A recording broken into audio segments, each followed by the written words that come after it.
Okay, well, welcome to the Fresno Rotary Spotlight. Today we have Chris Roup. She is the Executive Director for the National Alliance on Mental Illness, or I think you call it NAMI. Yes, we do. Okay, great. Well, tell us a little bit about what you do. So we are an organization that has been around for about 40 years. Unfortunately, many people don't know about us, but we were created by a group of family members who have loved ones living with mental health challenges, diagnosed or undiagnosed. And what they found as they embarked on this journey is that there are some barriers that they ran into. There are not adequate resources to help their loved ones seek treatment and care, depending on the level of care they need. There are barriers to accessing the resources that do exist. Often law gets in the way. Sometimes it's insurance issues that get in the way. But one of the bigger issues they faced was stigma. They needed to talk about this journey. They needed to talk about their emotional stages they were experiencing. They also needed to talk about all these challenges that they were facing as they were trying to get care for their loved ones. And they just didn't have safe space to open up and do that. And they decided they were going to make a change for that. So that is how the National Alliance on Mental Illness was created. And what the intention was to provide education, support, and advocacy for all people who are affected by mental health challenges. And two unique things about the organization is that we always deliver everything to our community at no cost. So we have extensive support groups for our families and individuals on this journey. We also have extensive education classes so that you can learn more about being on this journey and about mental illness and the system of care and how to support a loved one or how to navigate your own journey. And all of that's delivered from a lived experience perspective. So everyone who is teaching a class, facilitating a group, or sharing one of our presentations in the community, we're on this journey. We either live with a diagnosis and we manage that in a healthy place of recovery, or we have a loved one somewhere on this journey. Sometimes those individuals are thriving and independent and doing well. Sometimes they are in a facility receiving treatment. Some are incarcerated and in the justice system. Some may be homeless. And we do have many individuals that continue to do work with our organization who have lost their loved ones due to struggles with mental health challenges. But that lived experience component is key to creating that bond of we're on this journey too, we understand it. And that's the space we want to create for someone who's navigating this journey. So we're not doing treatment and diagnosis. We do leave that for our professionals that are our clinicians, our doctors. We fill in the gap is what I always tell everyone. A handbook is not given to you if you receive a diagnosis or if you start to experience challenges. And because of stigma, we don't always open up and know how to get that care. So we can help support that for our families and individuals in the community. Yeah, I think you shared with me at one time that it was 1 in 5 are affected in some way by mental illness. So that could be somebody you work with, someone you care for, someone that's even in your family. And so what I'm hearing is that you're a resource for people who have been told, okay, and find out more. I suppose your website would be a good place to go. Yes, very, very much so.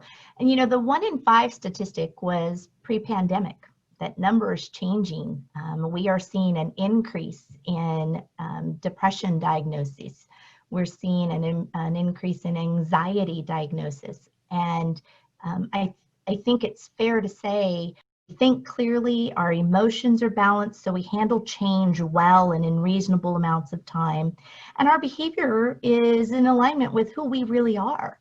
But when we're not mentally healthy and we start to experience those mental health challenges, things that quickly leave us are our clarity in thinking. Our perception is altered. Our emotions are not balanced anymore. Small things become big things, and we may sit in sadness and anxiousness and want to isolate and withdraw longer periods of time than we normally would if we were mentally healthy. And then our behavior changes as well. We're just not acting like ourselves. And so being aware of those things is extremely important, going from my mental health has changed and I'm not doing well, and now I need to figure out how do I get back to feeling healthy, whether it's healthier habits, seeking support from a mental health professional, or seeking help from a support system?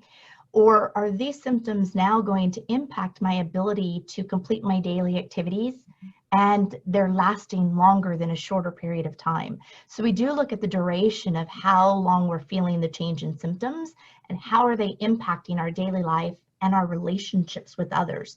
Because our mental health, and when it's different, it does ripple out and affect other people.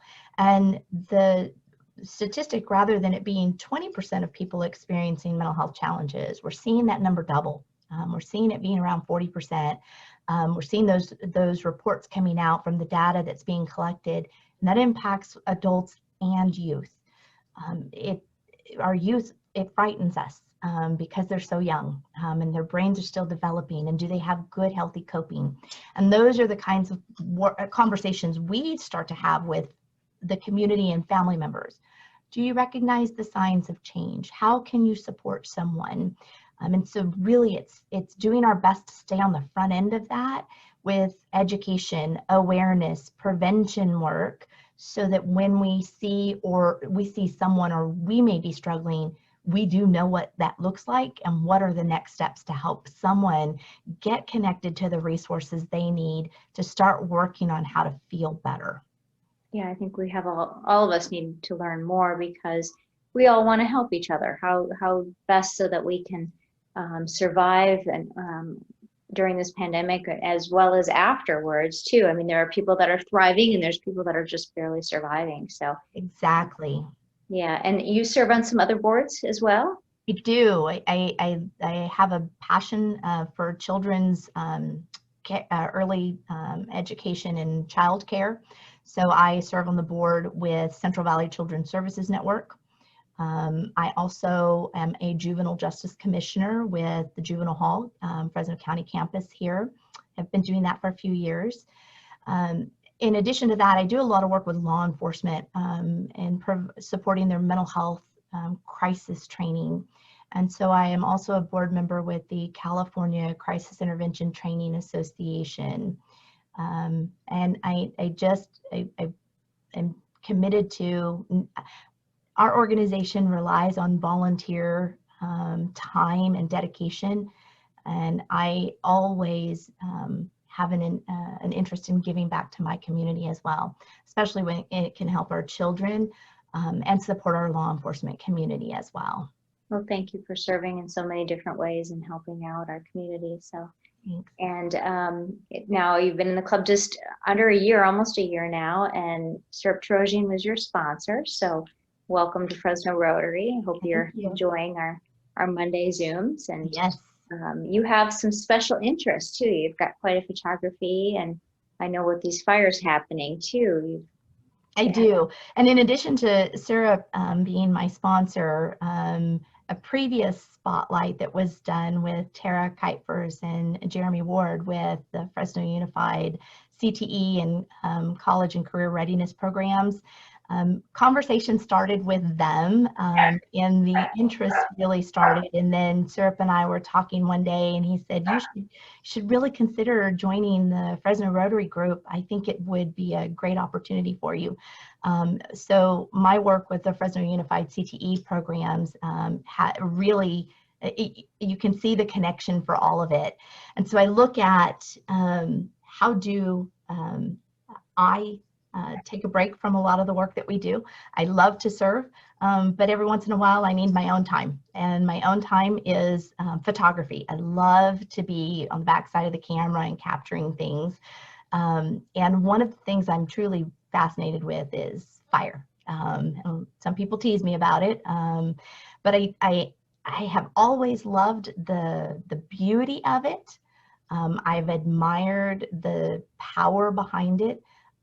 Respect the ability it has to completely consume something, but I'll often describe my love of watching the fire dance and the colors that are in it.